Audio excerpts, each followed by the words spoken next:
అనంతపురం జిల్లా ధర్మవరంలో జరుగుతున్న రోడ్ షోలో పవన్ కళ్యాణ్ మాట్లాడుతున్నారు. ఇప్పుడు లైవ్ చూద్దాం. మనలాంటి నేలే ఇప్పుడు ఎస్ఈజెడ్స్ అని చెప్పి స్పెషల్ ఎకనామిక్ జోన్స్ అని చెప్పి ప్రత్యేక ఆర్థిక మండలి చెప్పి వేల ఎకరాలు దోచేస్తా ఉన్నారు. రావు పరిశ్రమలు రావు, ఉద్యోగాలు ఇవ్వరు. ఒకవేళ ఉద్యోగం ఇచ్చినా మనకి హోండా ఫ్యాక్టరీలకు బయట వాళ్ళకి ఇస్తారు, మనకి ఇవ్వరు. ఇవన్నీ ఆగాలి అంటే ముందు యువ రైతులు అంటే పరిశ్రమల్లోని ఉద్యోగాలు కాదు, రైతు చాలా మంది యువత అడుగుతూ ఉన్నారు వ్యవసాయం చేయాలని భూమి లేదని. నేను మీకు మాటిస్తున్నాను, రాష్ట్రం మొత్తం మీద 1,00,000 ఎకరాలను సేకరిస్తున్నాను. అడ్డగోలుగా ఒక్కొక్క పారిశ్రామికవేత్తకి పరిశ్రమలు పెట్టని పారిశ్రామిక భూములు ఇస్తా ఉన్నారు. మీ భూములు దున్నే యువ రైతులకు నేను భూమిని ఇస్తాను, మీకు 10,000 యువ రైతులు చేస్తాం. ఇది ఎలా చేయగలుగుతున్నానంటే తక్కువ భూమిలో ఎక్కువ పంట పండించడానికి ప్రిన్స్టన్ యూనివర్సిటీ అమెరికాలో ఒక బలమైన ఎక్స్పెరిమెంట్ చేశారు. అది నేను చేశాను. 2001 నుంచి 2004 లోపు నా భూమిలో దాదాపు అరెకరంలో నేను పంట పండించాను. చూస్తే 4-5 మంది జీవనోపాధికి వచ్చేస్తుంది నెలకి. అలాంటి రైతాంగాన్ని తయారు చేయడానికి, యువ రైతులను తయారు చేయడానికి మన ఉదాహరణకి మన అనంతపురంలోనే ఎక్కడి నుంచో బయట తమిళనాడు నుంచి వచ్చిన ఒక 3-4 కలిసి టింబర్ ఇనిషియేటివ్ అని చేశారు. దానికి ఏంటంటే సహజంగా మనకు పడే గాలిలో ఉండే తేమని, రాత్రిపూట వచ్చే తేమని వీటన్నింటిని ఆధారం చేసుకొని మనకి మొక్కలు పండించి పట్టణం తీసుకొచ్చారు. దానివల్ల వ్యవసాయం బెటర్ అయింది, భూగర్భ జలాలు బెటర్ అయినాయి. అందుకని నేను ప్రత్యేకంగా సైన్స్ అండ్ టెక్నాలజీ వాడి ప్రత్యేక యువ రైతులను తయారు చేస్తాం. మనకి అనంతపురం అనేది కరువు అనేది ఉండకూడదు. అనంతపురం సస్యశ్యామలంగా ఉండాలి, గోదావరి జిల్లాని దాటి ఉండాలి మా అనంతపురం అని చెప్పి నేను మనస్ఫూర్తిగా కోరుకుంటున్నాను. అలాగే స్పెషల్ ఆపర్చునిటీస్ పెడతాం.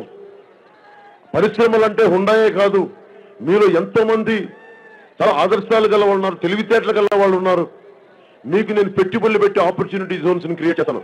ఒక 100 ఎకరాలు స్థలం తీసుకొని మీరు ఏ పరిశ్రమలు అయితే పెట్టాలనుకుంటున్నారో అత్యంత తక్కువ వడ్డీకి మీకు అండగా ఉండి మీకు బలమైన అవగాహన ఉండి మీరు చేయబోయే పరిశ్రమలకి నేను మీకు ప్రత్యేకించి ఆపర్చునిటీ జోన్ బ్యాంక్ ని క్రియేట్ చేసి యువ పారిశ్రామికవేత్తలను తయారు చేస్తాను ఖచ్చితంగా.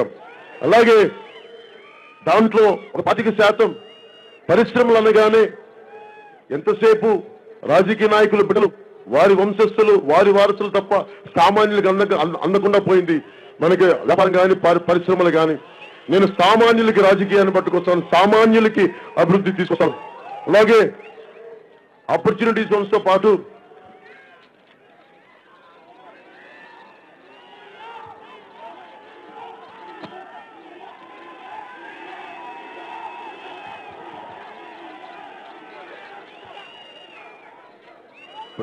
ఆపర్చునిటీ జోన్స్ తో పాటు ప్రత్యేకించి హ్యాండ్లూమ్ జోన్స్ ని పెడతాం. ఈ హ్యాండ్లూమ్ జోన్స్ లో అత్యంత తక్కువ వడ్డీకి చేనేత కార్మికులకు అండగా ఉంటాం. అలాగే ప్రత్యేక హ్యాండ్లూమ్ జోన్స్ గా ఏర్పాటు చేయగలిగితే వలసలు ఆగిపోతాయి.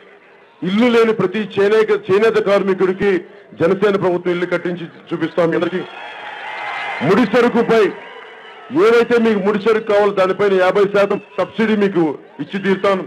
అలాగే అంటే నేను మన ధర్మవరంలో మధుసూదన్ రెడ్డి గారు ఒక భేటీ ఏర్పాటు చేసినప్పుడు వాళ్ళు కోరుకుంటుంది, మేము కష్టపడి నేస్తున్నాం కానీ మాకు ఎక్కడ ఎవరెవరికి అమ్మేసుకోవాల్సి వస్తుంది, తక్కువ కష్టానికి తగ్గ శ్రమకి తగ్గ ఫలితం రావట్లేదని. నేను ఇటలీకి వెళ్ళినప్పుడు, ఎక్కడికి వెళ్ళినప్పుడు ఫ్యాషన్ హౌసెస్ లో చాలా మంది స్థానిక కళాకారులను చూసి వాళ్ళకి ఆర్డర్ చేయాలనుకుంటారు.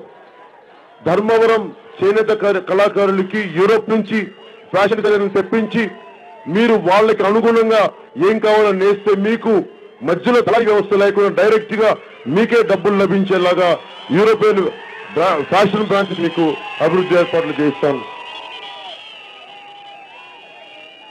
అలాగే మీకు మగ్గాలు లేని వారికి మగ్గాలు అంటే నాకు ఎలా ఉందంటే ప్రత్యేకమైన హ్యాండ్లూమ్స్ అంటే ఇంటి సదుపాయాలు ఉండాలి, అక్కడే మగ్గాలు ఉండాలి, అక్కడే వారికి అనుగుణంగా ఉండే అన్ని అవసరాలు ఉండాలి, మార్కెటింగ్ ఫెసిలిటీస్ ఉండాలి.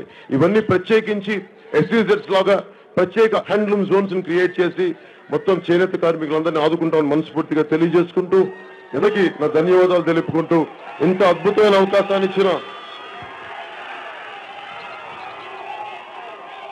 ఇంత అద్భుతమైన అవకాశాలు ఇచ్చిన మా ఆడపడుచులందరికీ మనదములందరికీ పేరు పేరున ధన్యవాదాలు తెలుపుకుంటూ సెలవు తీసుకున్నాను. ఒక్కసారి మన ధర్మవరం నుంచి భారత మాతకి జయజయలు పలుకుతూ సెలవు తీసుకుందాం. భారత్ మాతా కీ జై హింద్.